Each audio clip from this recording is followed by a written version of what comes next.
So teach us to number our days, that we may apply our hearts unto wisdom. That's our Bible verse for math. For today, we're going to go ahead and get started with the first page in our daily work binder. This is day 7 of math. So I want you to take out this class fact practice. Now, you remember yesterday we did the flashcards to help us learn these new math facts. We just have to memorize these. There's no trick for knowing how to do these. We just have to know what they are. One thing that you might be able to do that would help you up here in the teeny top part right up here, you see where my finger is? It says 3 plus 8, 4 plus 8, 5 plus 8, 6 plus 8. You might want to get your flashcards and go ahead and write in a little letters at the top the answer to 3 plus 8. We know that 3 plus 8 is 11, 4 plus 8 is 12, so you might want to write a little 12 up there, 5 plus 8 is 13, and 6 plus 8 is 14. And that might make it go a lot faster when you go through this paper. So you're going to take a minute to go through the paper. I want you to, in just a minute, you're going to pause the video and go through the paper. And then don't worry about the bottom part. We'll talk about that in just a minute. Go through the paper, and then we'll go through the answer in just a minute. So go ahead and pause the video now. Okay, let's take a look at the answers. I have them up here on my screen, and I'm going to say them out loud while you check your work.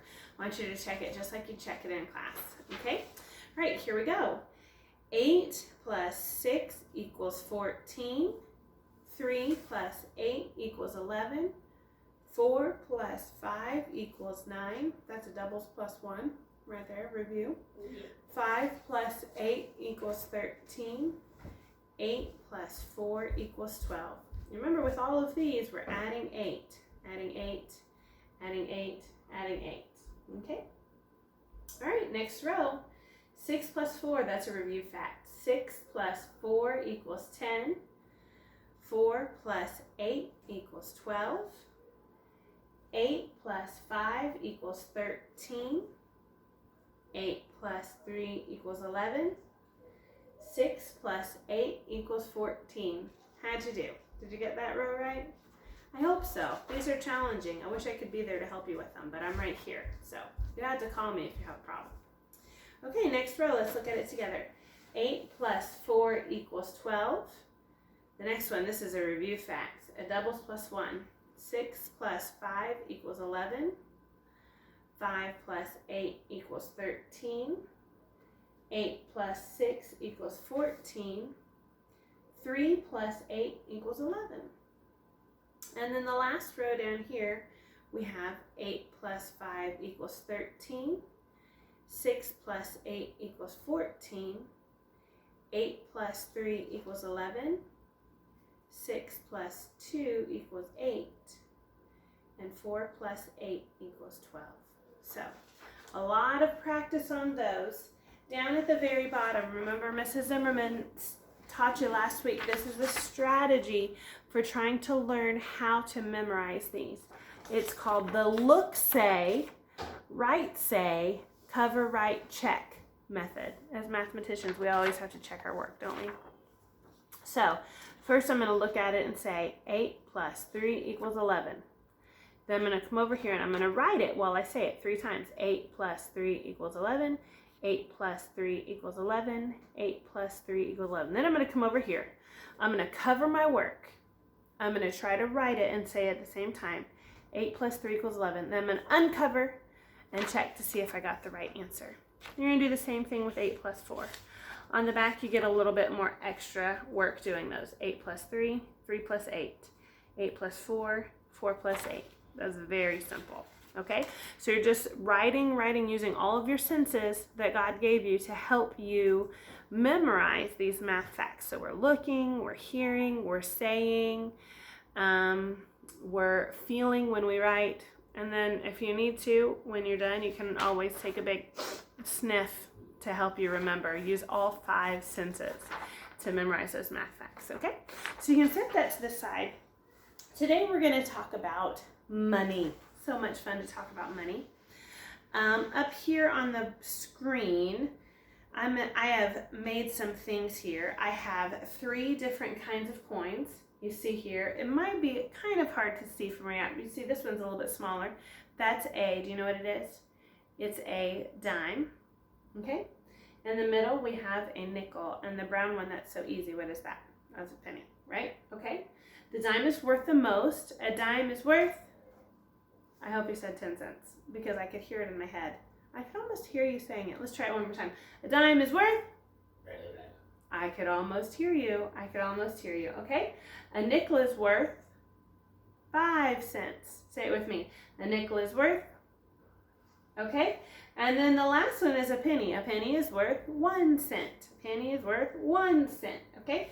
So we have our dime, our nickel, and our penny. And anytime we're going to count with coins or monies, we're always going to count the bigger one first. So if we need to count out something, we'll start with a dime, nickel, or penny if we count something out. Now, I have here some pictures of some things that we're going to buy. We have a pink eraser. I don't know if you can see it. Oh goodness, I need to turn my camera a little bit so you can see it. There we go.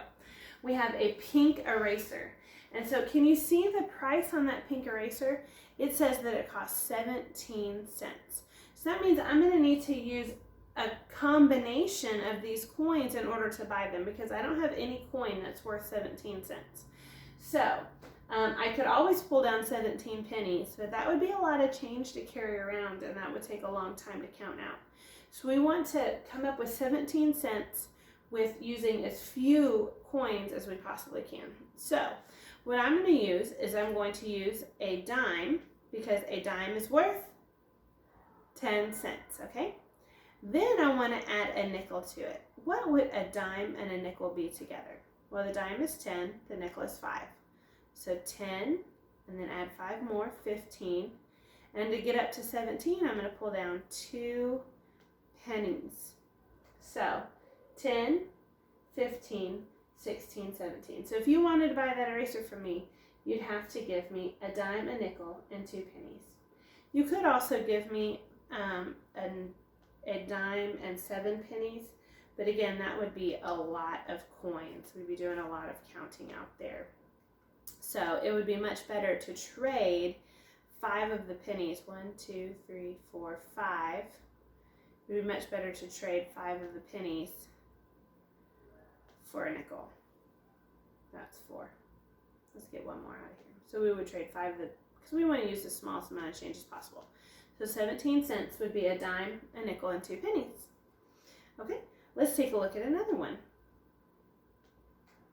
Get rid of that change there. Let's see what's hiding behind my little arrow here. We have a ruler. Do you have a ruler at your house? I hope so. We'll need one next week. If you don't, it's not a big deal. Can you see the price tag down there? It says it's 42 cents. That's not that expensive. I think we can handle that. Okay, so which of these could I use to use most of the money? There is a coin that's worth 10 cents, so I'm going to pull that one down. There's 10 cents. If I do that 4 times, how many cents do I have? We're counting by 10. When you count dimes, you count by tens. 10, 20, 30, 40. And then to get to 42, I can't use a nickel, right? Because that would be too much. 45 cents. So I could use a couple of pennies. And now 10, 20, 30, 40, 41, 42. Do we get it? Very good. Of course, if you have money at home, you can practice counting it out. Maybe you want to practice counting what's in your piggy bank. Or mom just has a handful of change in her purse and you say, hey, let me practice counting. Okay, we have a pencil here. That pencil is worth 23 cents. One way we could do it, we could count out nickels. Remember, a nickel is worth 5 cents. So if I look at my nickels, 5, 10, 15, 20, that gets me to the 20 of 23 cents. And I could pull down 3 pennies. What else could I do, though? What could I do? What could I trade my nickels for? I could trade my nickels for 2 dimes. 10, 20, 21, 22, 23. So there's many ways to do it. Of course, we could bring down 23 pennies, but that would just be ridiculous. We're not going to do that today. Okay, let's see what else I have hiding under my arrow. I have, a pair of scissors that are 58 cents. It's getting a little expensive now. If I had quarters, that would be great, but I don't have quarters. We'll learn more about quarters next week. So I'm going to count my dimes by tens. 10, 20, 30, 40, 50. Is that enough? I need more, right? I could pull out 8 pennies, but instead of pulling out 8 pennies, I'm going to grab a nickel, because look at this. Let's count it together. 10, 20, 30, 40, 50, and then I have 5, 55, 56, 57, 58. 58 cents, and now I have enough money to buy my scissors. I'm not going to pull out 58 cents because that's a lot of pennies. I'm not going to pull out